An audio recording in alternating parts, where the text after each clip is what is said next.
I'm going to start with a quick intro here, and then I have some questions to jump right into. Welcome to the Andrea Home Podcast. Today's episode is going to dive deep into a conversation about the world we're living in today, where filters, social media, and government controls seem to blur the line between reality and dystopia. I'm sitting down with Scott Westerfeld, the brilliant mind behind the Uglies series, which he wrote nearly 20 years ago.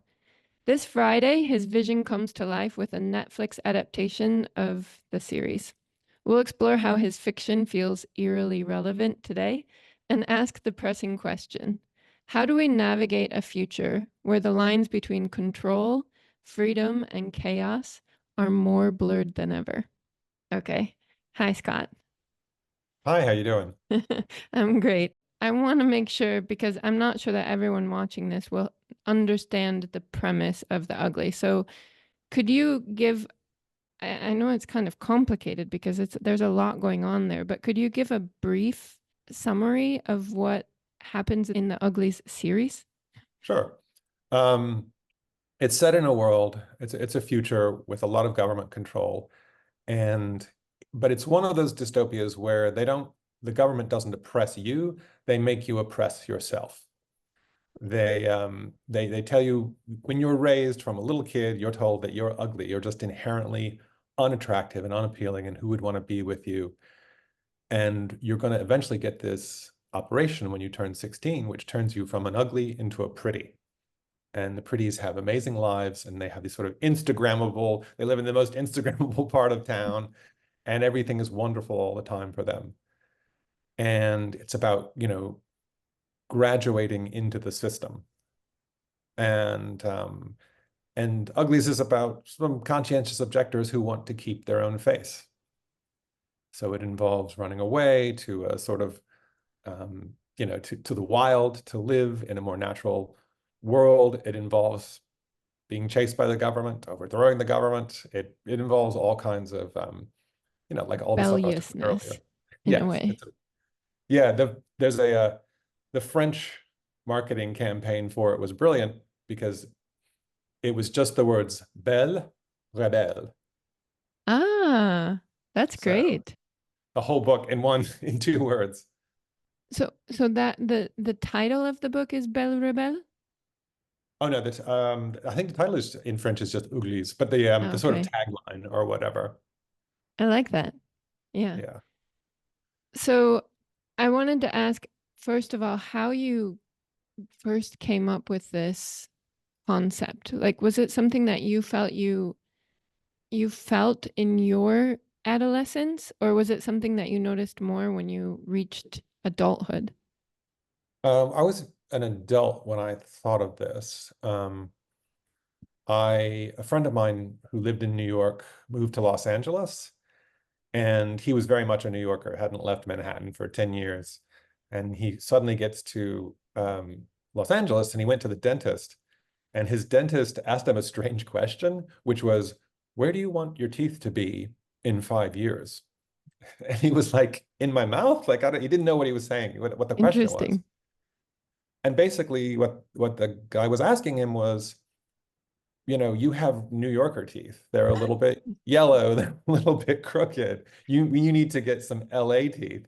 And like, so how much pain, how much money, how much time in my chair do you want to spend between now and 5 years from now to get what percentage of the way to Tom Cruise? And so my friend brought this back to all his New York friends. He was like, "Oh my God, it's cosmetic surgery for me, in the next 10 years." And just that the idea of a 5-year plan for your teeth just turned into just turned into an entire society. I was like, yeah, that sounds like an interesting place to live and an interesting set of concepts to explore and thinking about what would the life plan be and how would it map onto our ideas of what it is to be an adult and what it is to be a child. I mean, something that doesn't come up in the movie a lot, and it's sort of in the background, is that older people are also getting a different surgery where they become like Hallmark grandparents and look warm and wonderful and nice. So there's actually surgeries that you do at different stages to become idealized versions of yourself. Yeah, that's something that doesn't come up very often in the book, but they keep touching on it lightly, and I never really understood like the middle pretties, or that was when they're in their more middle ages, but they don't really age anymore. In this world of the uglies and the pretties, people don't necessarily die of old age, or they do eventually die, but aging is sort of not a thing. Is that true? Well, it's very much from the perspective of the 16-year-old, so she doesn't Okay. care. Like she's not thinking Yeah, that that's far true. ahead. So, but yeah, like, and there's a lot of stratification socially. Like you don't hang out with your parents very much. You don't hang out with older That's people true. very much. It's very much you are in this slot, and that's where you spend all your time and all your attention. And I think that's also a characteristic of the modern world that didn't used to exist as much. Well, Um, especially of the modern teenager, but also of the modern world where, well, that was another topic I wanted to ask about was you sort of have this bread and circus concept going through the pretties. Were you intentionally going for the bread and circus idea? And that definitely started to come more and more into our lives as because these books were written in 2005 and 2006, but Instagram came out I think in 2010, and right. then the filters of Instagram are very recent, but the filters are basically like pretty. We live in the pretty world as of the filter generation where everyone can just essentially become somebody new.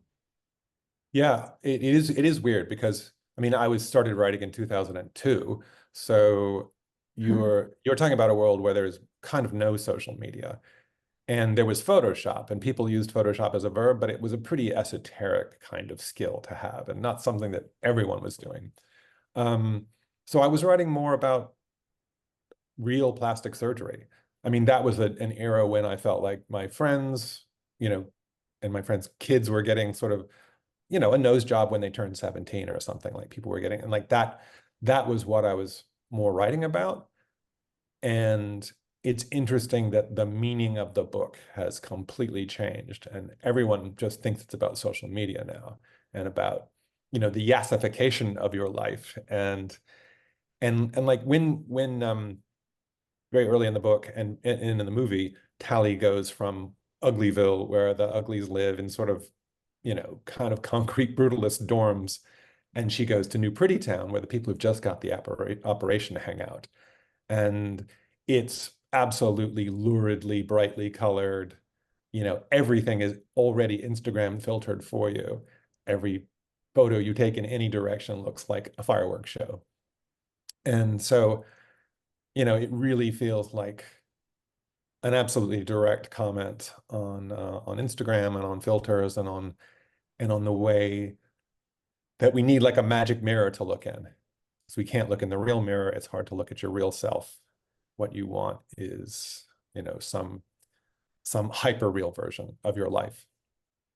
It's interesting to read because I grew up in the United States, but now I've been living in Spain for about 15 years, 12 or 15 years.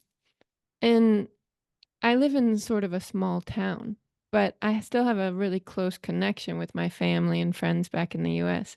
And I think that that plays a role because it feels like the US is going through Pretty Town first. And so that Right. that's kind of what brought me back because I read your books for the first time. It must have been 15 years ago or so. And I remember being really impacted by them, but I was in the middle of my living abroad, moving around, and so it kind of passed. And it's only recently that I feel like it keeps coming back to me. I keep thinking about, man, it feels like we're living in the uglies, and now we're in the pretties, and the US is, and I kept thinking about it. And so finally I ordered the books again and I reread them now, and I realized that it was perfectly timed because they're coming out in on Netflix. But for me, seeing how everybody I know back home in the United States is going through this Prettyville transformation, whereas here in Spain, I think the teeth whitening is further back, the cosmetic surgery isn't as frequent. The nails, I recently had a friend visit and I think everybody in the US now is doing the nails, but here it's nobody is doing it yet. And I thought like does it feel more like I'm going into Prettyville being around that, or does it feel strange to her to come back into Uglyville where we're not doing our nails? I wondered how that feels to be moving between the different worlds. I mean, that's an interesting question. And so much of modern life is online. So you sort of have an offline life and an online life. And part of that is presentation. Like, you know that you stubbed your toe today and spilled coffee on yourself, but you still took a picture of yourself like, yeah, like, the coffee is great, even though the lid didn't work and it, wound up dripping on you. So like so some of it is just straight up false consciousness, like what's happening out, that you present to your friend group, and some of whom, like that's your mom or your closest friends or whoever, is just a straight up fabrication. So I think the real psychological disjunction is between the way we present ourselves and what's going on inside ourselves. And I think what makes Uglies an interesting movie now is that you can almost see like before and after tally as a subconscious and a conscious, or like the way we really feel inside and the way we project ourselves. I And think, that's the boundary she's moving across. yeah, I was going to say, I think though that another aspect of it is what you're surrounded by. So in the Uglies, I think like if the Rusties, which was like kind of the world we live in today, I would Yeah, say, we're the Rusties. Yeah, yes. And so the Uglies is 300 years in the future is, yeah, more or less. ish. Yeah, So the Uglies, they're now aware of the Pretty's existence and this like plastic surgery that's going to happen when you turn 16 and the world that the Pretties live in, and they're not there yet. So because they're not there yet, they feel ugly all the time because they have this right. comparison. And it's right across the river. Like they all have a view of what it's going to be like and what it looks like. Yeah, how did you come to that conclusion? Was it very important that there was the juxtaposition of the two worlds next to each other? Oh yeah, because it's also about advertising. I Oh mean, yeah. that's the other thing that's happening. I mean, Instagram, in addition to being a giant process of self-promotion, is a sales tool and a way of constructing reality the way that advertising always has, which is you buy this car and you're a cooler person, you buy this shampoo and you're a more beautiful person, you'll be happy once you use this cleaning product. So that part of it is very old and goes, is sort of 1950s Americana. Yeah. Yeah. I mean, there's a lot of topics that you touch on. When I was trying to prepare for this interview, I just was getting overwhelmed. But um well, I wanted to ask about that too is the the concept of because they start with the Uglies and it's the government that forces them into getting this operation to become pretties. I mean, technically, happens a lot in the press materials, as they say it's mandatory. And I'm like, it's not really mandatory. It's just you've been raised to think it's the only thing, it's the best day of your life. Okay, And so yes. nobody is forced to do it, but you'd be nuts not to. Yeah, You I know, was trying to remember that now. I was thinking, I was trying to figure out, was it mandatory or was it not? Because as you're reading, you almost don't even, right, you don't know. They want it so badly that I guess you feel like it's mandatory afterwards, because that's when they start to realize like, oh, maybe that wasn't a good idea, or I'm glad I didn't, or something like that. But in the moment, everybody wants to do it, which is kind of yeah. relevant to today in a lot of ways with the media as well. Anyway, I didn't mean to interrupt. I think I'm going to pause there because I wanted to ask you, this is called a dystopian novel, but in a way, I feel like it's not very clear whether it's depicting the Rusties, which is the world we live in now, as a utopia that we want back, or like just before a dystopia, or we actually destroy the earth or come very close to destroying the earth. So that would suggest sort of a dystopia in and of itself.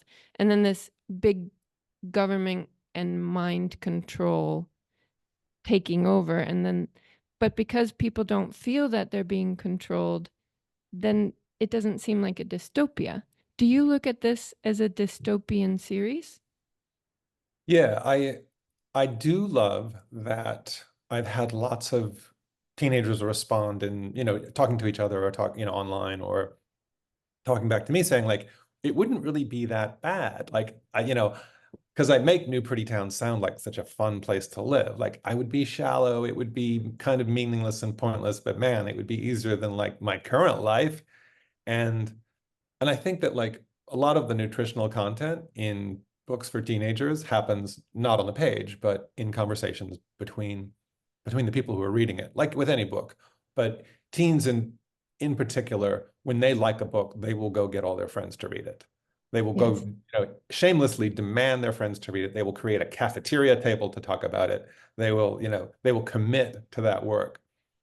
So, I have, you can leave a lot of stuff ambiguous and let people work it out. Like, and I didn't, one of the things that when Hollywood was first working on it, like not the current production team, but earlier versions, because it's been optioned for like 20 years, they they wanted to make it more like a classic kind of Hunger Games jackboot, guys with riot helmets and batons. And I kept having to say, no, no, no, it's not that at all. It's not a mailed fist, it's a velvet glove. It's not about the government oppressing you, it's about the ways we oppress ourselves. And I think that's the aesthetic that we finally got to, and that this group, that ultimately has made the movie really understood and really got, is that this is a gilded cage Hmm. is very different than a prison. So I was thinking that it probably also depends on how you view the world that we live in today. If you view the world that we live in today as a very negative place, then maybe aspects of that pretty world or the ugly world or what comes after in the kind of in the final end, which I don't really want to destroy the end of the movie, but we reach sort of a version of freedom that brings us back to stage one. And which step of the process in the rusties and the uglies and the pretties and the specials, are they all dystopias? Is one of them more dystopian than others? Are they all utopias? Because there is an aspect of this rebelliousness that's always permitted somehow, or Yeah. even encouraged. For example, Tally eventually is recruited into the specials, which is like this elite group in a way, because of her rebelliousness, because of her capacity to challenge authority. So there's a like sort of a hero aspect of that in the book. Yeah, I mean, I think one of the things of, our modern society and just of capitalism is that it will be the system, but it will also sell you the idea of rebellion. It will also monetize the idea that you need to, that you're a rebel, that you're not like anybody else. Like there are ads telling you you're a singular entity because you smoke these cigarettes or whatever. And it's of course, an absurd idea. And so I think some of that leaks into the uglies, and um, the they do definitely draft the enforcer class and the ruling class from the people who've rebelled against the operation, rebelled against the system. Um, and I think that and then I'll just, fits into my idea of the way the way the wheel turns. And yeah, I mean, I think you spotted all the stuff that's there. And it's the stuff that I think it's teenagers are heavily invested in, and they kind of inherently understand that at the same time that they love something, they're always being sold something. Yeah. So do you feel like teenagers are more aware of that than adults or equally aware of that? I think that an aware teenager feels it more sharply than an aware adult. The aware adults are have had the revelation and then put it in a drawer because you can't have the revelation every minute unless you're 15, in which case you kind of can. You can wake up You every day can and say, dwell "What's on happened?" it. Yeah, you can spend an afternoon thinking about something terrible And talking to your friends about it and hanging out at lunch to discuss it. Yeah. and getting out your spray can and, fighting the power that way. Yeah. With less consequences that maybe you would have as an adult. Exactly. And more Yeah. time on your hands. So it's just the practicalities, more energy. Another aspect I was going to bring up, because I mentioned to you that I work as a life and wellness coach. So aspects of longevity are things that I tend to study a lot. Hmm. And it's interesting how in the book, the characters are able to overcome their, let's call it brain fog that occurs in the pretty world with all of with the brain surgery that they have, and then also all of the media circus, and they're kind of inebriated most of the time and Right. overfed, The old-fashioned way, yes.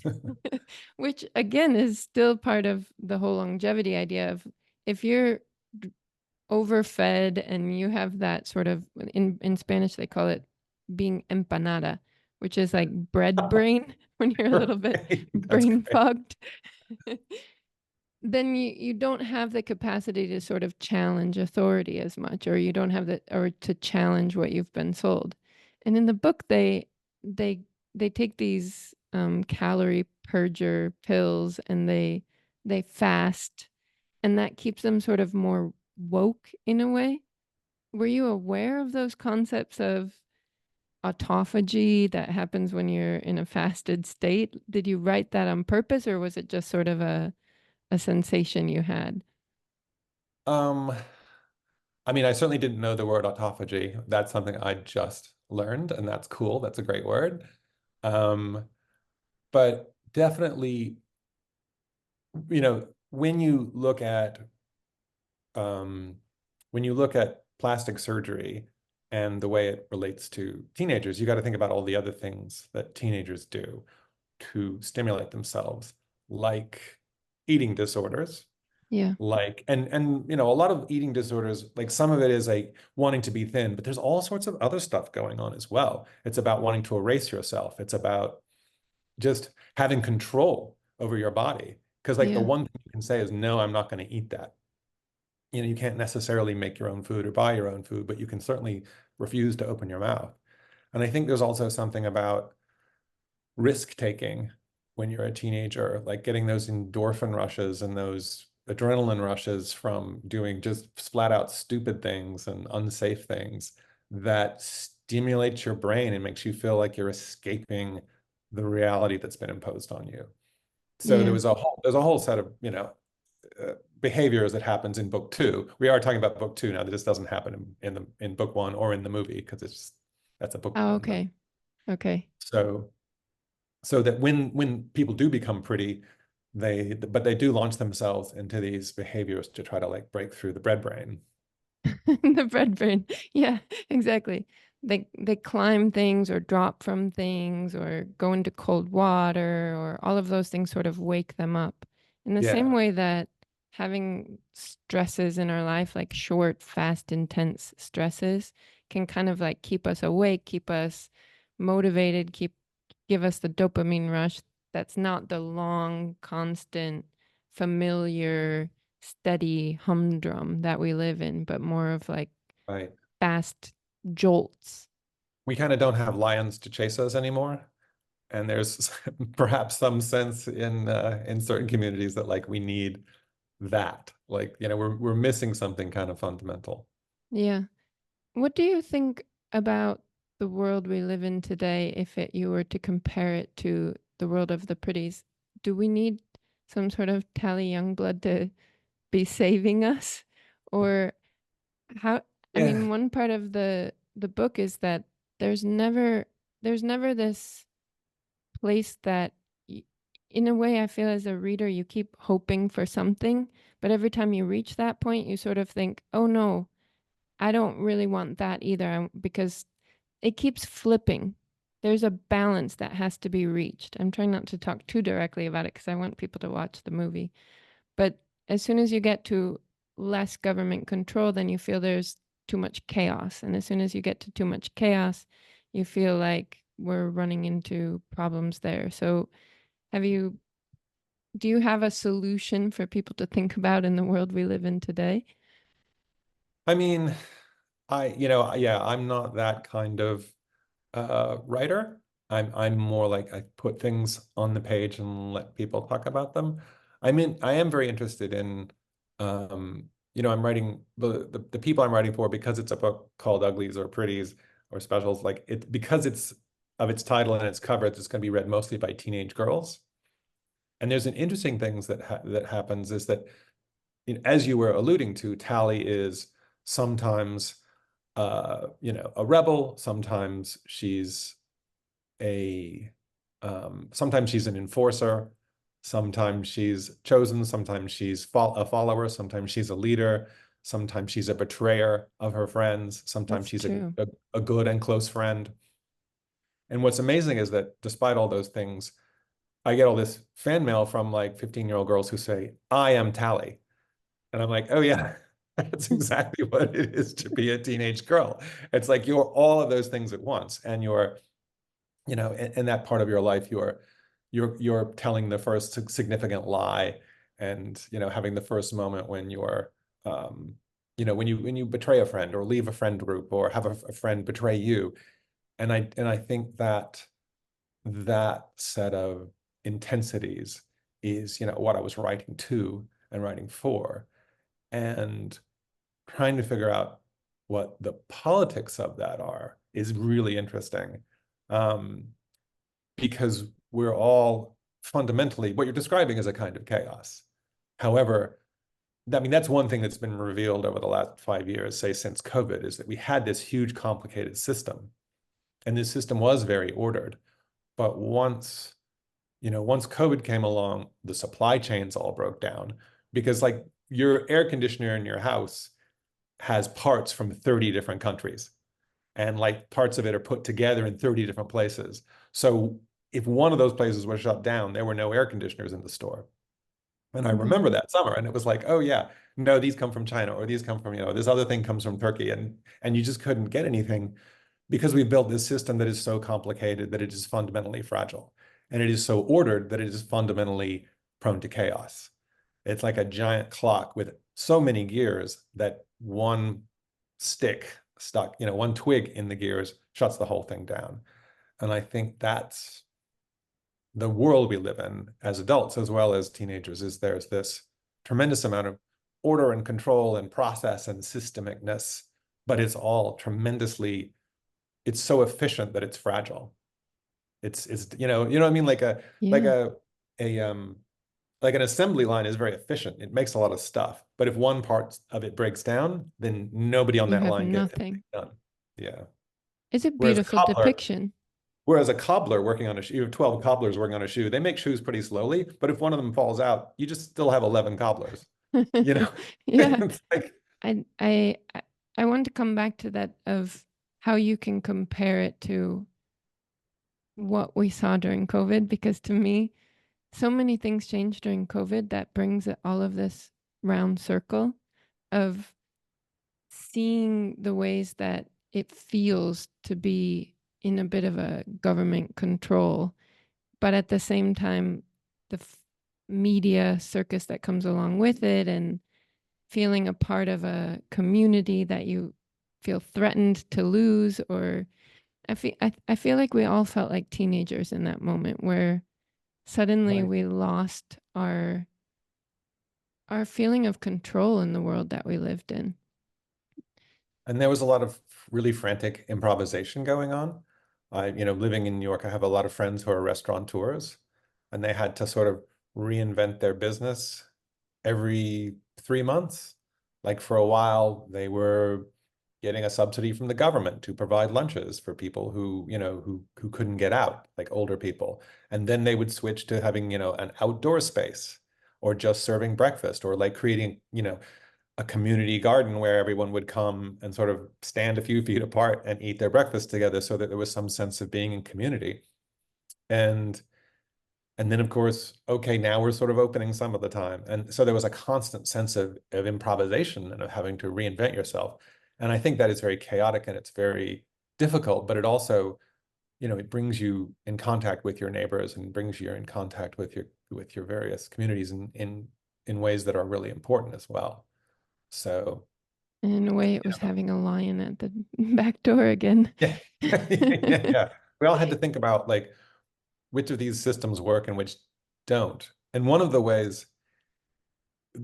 things that I think proves how important that was is how quickly we've all forgotten it.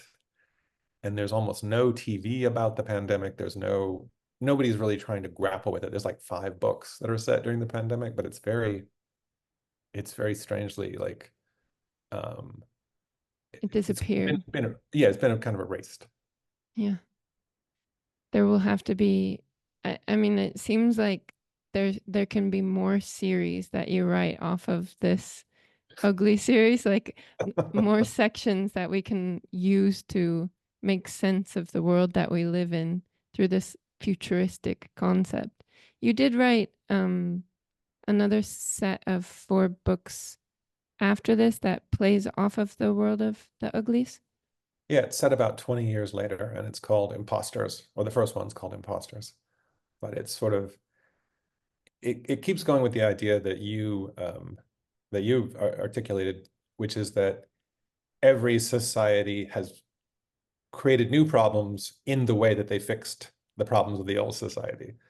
Like Tally's society is very much, we fixed the whole thing about pollution and climate change. Like we erased those parts of our society, but we did that by imposing all these controls on people.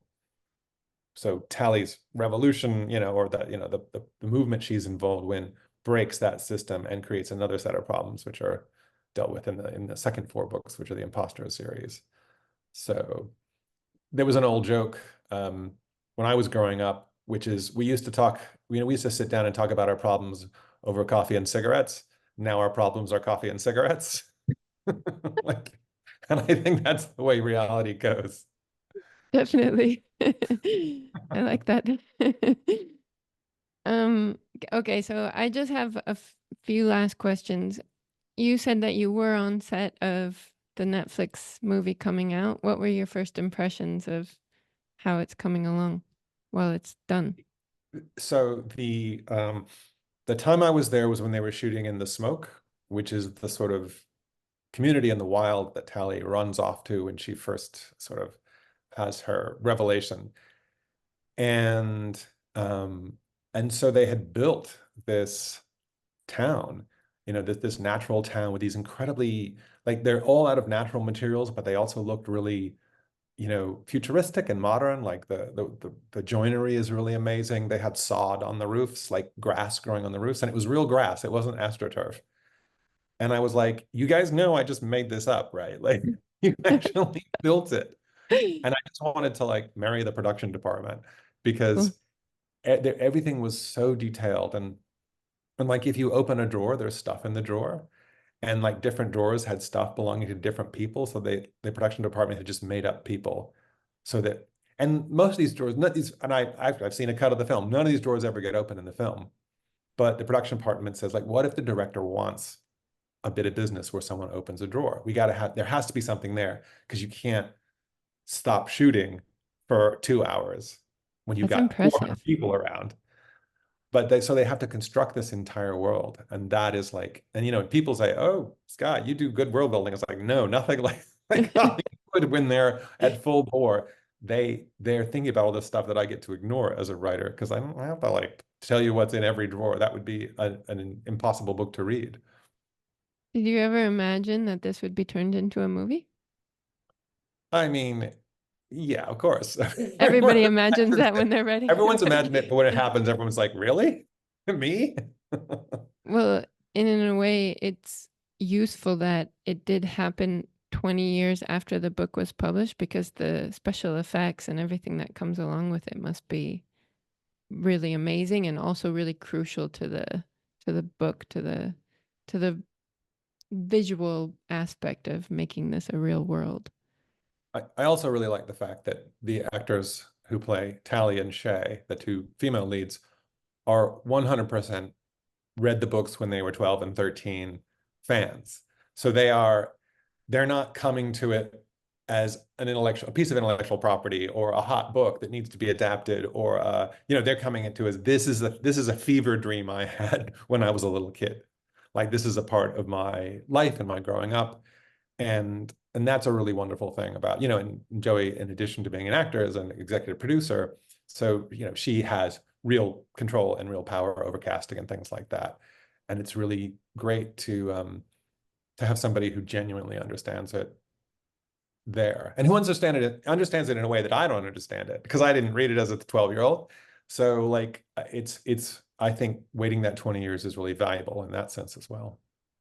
I saw in an interview with her that she was so thrilled that she had your full approval when she had the rights, and she knew it was going to go forward. So I think it's pretty fascinating how well you are able to get into the minds of these adolescent girls, because I've noticed that a lot of the protagonists you write about are female.